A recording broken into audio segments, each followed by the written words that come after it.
Hello friends, आज हम लोग डिस्कस करने वाले हैं रेसमिक मिक्सचर, रेसमाइजेशन और मीजो कंपाउंड के बारे में। इसके पहले वाले वीडियो हमने आपको इरिथ्रो एंड ट्रियो, इनैंसियोमर और डायस्टीरियो के बारे में बताए हैं। अगर आप वो वीडियो नहीं देखे तो प्लेलिस्ट में जाके देख सकते हैं। तो चलिए वीडियो स्टार्ट करते हैं। सबसे पहले देखेंगे रेसमिक मिक्सचर क्या होता है। रेसमिक मिक्सचर में हम दो इनैंसियोमर को मिक्स करते हैं तो हमको ऑप्टिकली इनएक्टिव फॉर्म प्राप्त होता है कंपाउंड का। उसको हम क्या कहते हैं, रेसमिक मिक्सचर, और इसको रेसमिक मॉडिफिकेशन भी कहते हैं। फिर से सुन लीजिए, दो कंपाउंड जो क्या होते हैं, इनैंसियोमर होते हैं, उनको मिक्स किया जाता है तो हमको ऑप्टिकली इनएक्टिव, मतलब ऑप्टिकली इनएक्टिव का मतलब होता है जो प्लेन पोलराइज्ड लाइट को रोटेट नहीं करता है, उसी को हम क्या कहते हैं, ऑप्टिकली इनएक्टिव फॉर्म मिलता है कंपाउंड का, उसी को हम क्या कहेंगे, रेसमिक मिक्सचर और रेसमिक मॉडिफिकेशन। अब यहाँ पे एग्जांपल से सबसे पहले समझ लेते हैं इनैंसियोमर क्या होता है। हालांकि हमने आपको इसके प्रीवियस वीडियो में बताया है कि इनैंसियोमर क्या होता है, लेकिन यहाँ पे थोड़ा सा समझ लेते हैं। ये क्या होता है, ऑप्टिकली एक्टिव फॉर्म होता है। दो pair of optically active form होते हैं जो एक दूसरे के मिरर इमेज होते हैं और नॉन सुपर इम्पोजिबल होते हैं। यहाँ पे एग्जांपल देखिए लैक्टिक एसिड का। तो यहाँ पे अगर हम मिरर इमेज देख रहे हैं तो ये इसका मिरर इमेज है, क्योंकि देखिए यहाँ पे OH इस साइड में है और मिरर इमेज में इस साइड में आएगा, और H जो है यहाँ पे है तो ये यहाँ पे आ जाएगा। और इसको अगर उठा के हम इस पे रखते हैं, सुपर इम्पोज करते हैं, तो ये नॉन सुपर इम्पोजिबल है, क्योंकि अगर हम इसको उठा के इस पे रखेंगे तो जो OH है वो H के साइड में जाएगा और जो H है वो OH के साइड में जाएगा। तो ये एक दूसरे के नॉन सुपर इम्पोजिबल है। इसी को हम क्या कहते हैं, इनैंसियोमर कहते हैं। Enantiomer pair of optical active compound होते हैं जो एक दूसरे के मिरर इमेज होते हैं और नॉन सुपर इम्पोजिबल होते हैं, तो वो क्या होते हैं, इनैंसियोमर्स होते हैं। आई होप ये आपको समझ में आ गया होगा इनैंसियोमर क्या होता है। इनैंसियोमर में एक डी फॉर्म होता है और एक एल फॉर्म होता है, और इसी को अगर हम मिक्स कर देते हैं तो हमको क्या मिलता है, रेसमिक मिक्सचर मिलता है। यहाँ पे समझ लीजिए ये क्या है, डी लैक्टिक एसिड है और यहाँ पे क्या है, एल लैक्टिक एसिड है। अगर इसको हम इक्वल अमाउंट में, जितना अमाउंट में डी है उतना ही अमाउंट में एल को मिक्स करते हैं तो हमको क्या मिलता है, रेसमिक मिक्सचर प्राप्त होता है, जो क्या होता है, ऑप्टिकली इनएक्टिव होता है। ये क्या है, ऑप्टिकली एक्टिव है, ये भी ऑप्टिकली एक्टिव है, लेकिन ये एक दूसरे के अपोजिट साइड में होते हैं। ये डी फॉर्म है और ये एल फॉर्म है। ये अगर क्लॉकवाइज रोटेट कर रहा है प्लेन पोलराइज्ड लाइट को, तो ये एंटी क्लॉकवाइज रोटेट करता है प्लेन पोलराइज्ड लाइट को। तो अगर इसको हम मिक्स कर देते हैं तो ऑप्टिकली इनएक्टिव फॉर्म प्राप्त होता है। अमाउंट क्या होना चाहिए, लेकिन इक्वल होना चाहिए, जितना डी है उतना ही एल होना चाहिए। यहाँ पे देखिए अगर हम 50% जो है वो प्लस एल, मतलब डी फॉर्म को मिक्स कर रहे हैं लैक्टिक एसिड, और 50% जो है माइनस एल लैक्टिक एसिड को मिक्स कर रहे हैं, तो क्या मिलेगा, प्लस माइनस, मतलब डी एल लैक्टिक एसिड, और इसी को हम क्या कहेंगे, रेसमिक मिक्सचर कहते हैं। एक्सप्लेनेशन देखने से पहले इसका डिफिनीशन देख लेते हैं। When equal amount of two enantiomers are mixed together it gives an optically inactive form called the racemic mixture और रेसमिक मॉडिफिकेशन। अब देखेंगे एक्सप्लेनेशन क्या होता है। जब इक्वल अमाउंट में डी और एल आइसोमर को मिक्स करते हैं किसी सॉल्वेंट में, तो सॉल्यूशन क्या होता है, इनएक्टिव होता है। देखिए जब डी और एल आइसोमर्स को मिक्स करते हैं किसी सॉल्वेंट में तो सॉल्यूशन क्या होता है, इनएक्टिव होता है।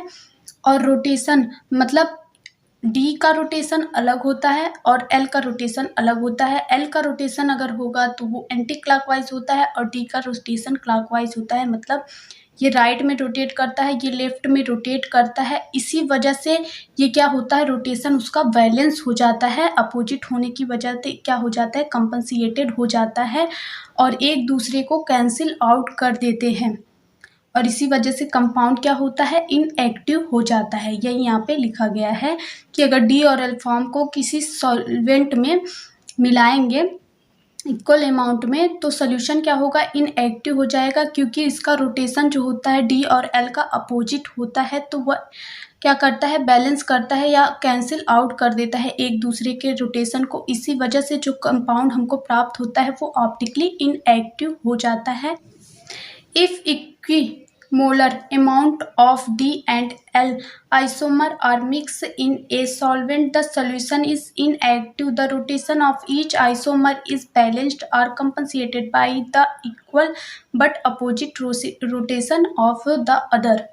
अब देख लेते हैं यहाँ पे देख लीजिए, डी लैक्टिक एसिड है प्लस एल लैक्टिक एसिड है, और इसको अगर मिक्स करेंगे इक्वली अमाउंट में तो क्या मिलेगा, प्लस माइनस लैक्टिक एसिड। अगर मान लीजिए यहाँ पे डी फॉर्म जो है वो रोटेट कर रहा है इतना, प्लेन पोलराइज्ड लाइट को इतना रोटेट कर रहा है प्लस में, और ये क्या कर रहा है, इतना रोटेट कर रहा है माइनस में, तो क्या होगा, ये एक दूसरे को कैंसिल आउट कर देंगे और क्या आएगा, जीरो आएगा।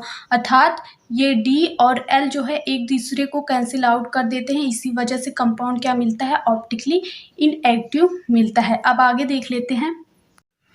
अब देख लेते हैं रेस्माइजेशन क्या होता है। ये कन्वर्जन का प्रोसेस होता है इनैंसियोमर्स या फिर ऑप्टिकली एक्टिव कंपाउंड या फिर डी एल आइसोमर्स या प्लस माइनस का कन्वर्जन किस में हो जाता है, रेशमिक मिक्सचर में होता है, उसी को हम क्या कहते हैं, रेस्माइजेशन कहते हैं। ऐसा प्रोसेस जिसमें इनैंसियोमर प्लस या माइनस या फिर ऑप्टिकली एक्टिव कंपाउंड का कन्वर्जन किस में होता है, रेशमिक मिक्सचर में हो जाता है, उसी को हम क्या कहते हैं, रेस्माइजेशन कहते हैं। The process of converting and isomers plus और माइनस, इसको कह सकते हैं, of an optically active compound into the racemic mixture is called racemisation. I hope ये आपको समझने में कोई दिक्कत नहीं होगी। ऑप्टिकली एक्टिव का मतलब भी आप जानते होंगे, जो प्लेन पोलराइज्ड लाइट को रोटेट करता है उसी को हम क्या कहते हैं, ऑप्टिकली एक्टिव कहते हैं, और जो प्लेन पोलराइज्ड लाइट को रोटेट नहीं करता है उसको हम क्या कहते हैं, ऑप्टिकली इनएक्टिव कहते हैं। अब यहाँ पे देखेंगे मीसोफॉर्म क्या होता है। इसमें क्या होता है, एक सिंगल कंपाउंड में दो या दो से अधिक कायरल एटम्स होते हैं। इसमें एक सिंगल कंपाउंड में दो या दो से अधिक कायरल एटम्स होते हैं। ये ऑप्टिकली इनएक्टिव होता है क्योंकि इनमें प्लेन ऑफ सिमेट्री प्रेजेंट होता है। देखिए, कायरल कार्बन एटम के प्रेजेंट होने के बावजूद भी ये क्या होता है, ऑप्टिकली इनएक्टिव होता है, क्योंकि इसमें प्लेन ऑफ सिमेट्री प्रेजेंट होता है। प्लेन ऑफ सिमेट्री क्या होता है, ये किसी भी मॉलिक्यूल को एक इमेजिनरी लाइन पास करते हैं तो वो दो इक्वल हाफ में डिवाइड हो जाते हैं, दो इक्वल हाफ में डिवाइड हो जाते हैं। ये हम आपको जब सिमेट्री पढ़ा रहे थे तो डिटेल में वीडियो प्रोवाइड किए हुए हैं, अगर आप देखना चाहते हैं तो प्लेलिस्ट में जाके देख सकते हैं। अब देख लेते हैं, जो फर्स्ट हाफ होता है वो प्लेन पोलराइज्ड लाइट को क्लॉकवाइज डायरेक्शन में रोटेट करता है, वाइल द सेकेंड हाफ जो होता है वो प्लेन पोलराइज्ड लाइट को एंटी क्लॉकवाइज डायरेक्शन में क्या करता है, रोटेट कर देता है। इसमें क्या करते हैं, दोनों हाफ्स जो हैं एक दूसरे के रोटेशन को न्यूट्रलाइज्ड कर देते हैं, तो कंपाउंड क्या हो जाता है, ऑप्टिकली इनएक्टिव हो जाता है। इसी को हम क्या कहते हैं, मीसो कंपाउंड कहते हैं, इसी को हम मीसो कंपाउंड कहते हैं। It is a single compound which contains two or more chiral carbon atoms. The compound of optically inactive due to the presence of plane of symmetry. The half of the compound rotate the plane of polarized light in clockwise direction, while the other half equally rotate the plane polarized light in anti-clockwise direction. Thus, optical rotation of one half of the molecule is neutralized by that of the other half. Thus, the molecule is optically inactive due to the internal compensation. Such compound are called meso compound. कोई भी example यहाँ पे लेते हैं, जिसके पास मान लीजिए दो कायरल कार्बन है, दो कायरल कार्बन है। एक मिनट,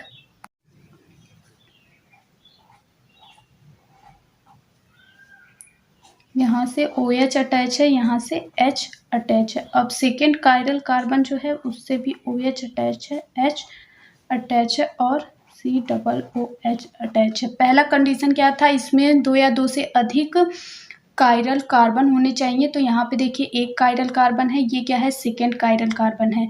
और ये फिर भी क्या होता है, ऑप्टिकली इनएक्टिव होता है, क्योंकि इसमें क्या होते हैं, प्लेन ऑफ सिमेट्री प्रेजेंट होते हैं। प्लेन ऑफ सिमेट्री क्या होता है, किसी भी मॉलिक्यूल या कंपाउंड को 2 इक्वल हाफ में डिवाइड करता है एक इमेजिनरी लाइन के द्वारा।